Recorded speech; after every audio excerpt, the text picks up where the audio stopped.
Alright, now we're doing 8Q ASCII total.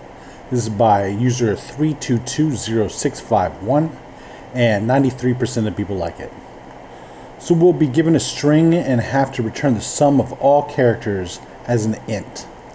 The function should be able to handle all printable ASCII characters. Okay, so for example, A is going to be 97, and then triple A is going to be 291. Alright, so first things first, no matter what, we're going to need to know about the charCodeAt method, which returns an integer between 0 and this number, representing the UTF-16 code unit at the given index. All right. So what we're going to do is we're going to have the string.charCodeAt, and then we're going to have the index. And to get the index, we're just going to use a for loop to start off with. So first, let's say let result equal 0. All right. That way we'll have somewhere to add all these character codes to. So now we're going to say for let I equal 0 while I is less than string dot length. We're going to say I plus plus. All right.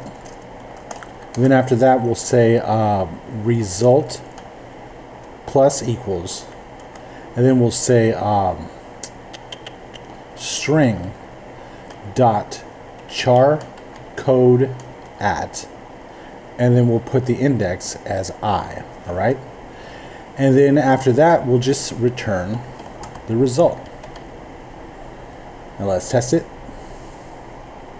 and there we go, it works. And attempt it. All right, there we go.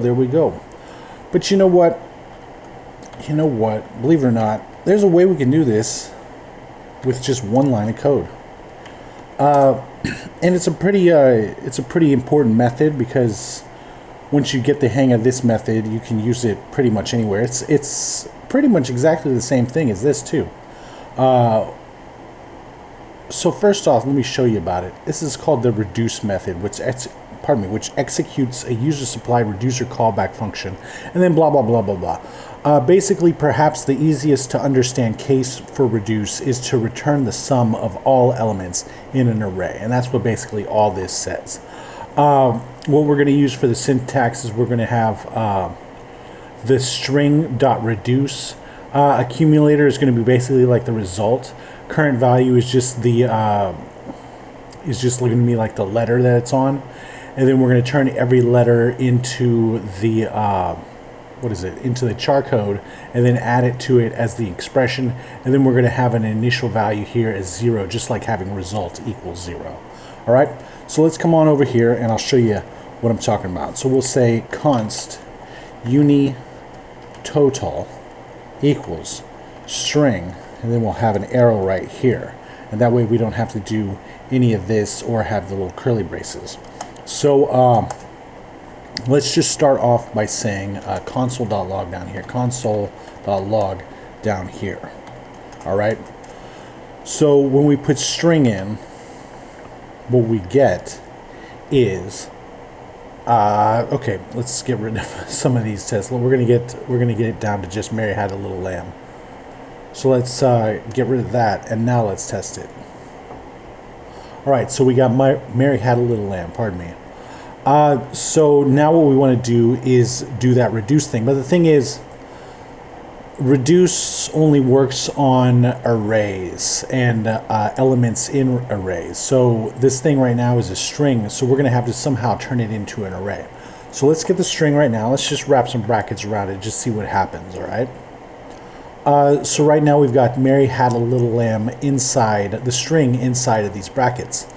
So there is a way to actually get this thing to separate each one of these characters into its own element, and it's called this spread syntax. So the spread syntax allows an iterable such as an array or string to be expanded in places where 0 or more arguments for function calls or elements for the array literals, that's what we're doing, are expected. So we'll come over here and we're going to make this an array literal by putting 3 dots in front of it. Now let's test it out.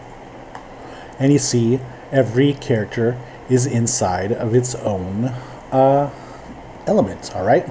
So now we can just use that reduce method just fine. So we'll say reduce, And then we'll have as the arguments the result, and we'll also have the current element. So like M first, then A, then R. And then what we're going to do here is say, we're going to have the arrow, just like we have the arrow here. And we're going to say, what are we going to say here? We'll say result plus, and then we'll add the current element dot charCodeAt, and we'll just do it like that because the current element is only one thing long instead of a full string, so we don't need to find the index or anything like that. It's just one thing. And then we'll have the current, the initial value as 0. All right, so let's test this out and see what it gives us. 1873, just like that. All right, so let's get rid of this console.log. We'll clean this up just a little bit so that it gives us something so that we can have some room. So basically that's how that is. That's how reduce works. It's pretty much exactly the same thing. It just goes through each thing in the array, each element, and does this to it. Does this to each one and adds them all to the result.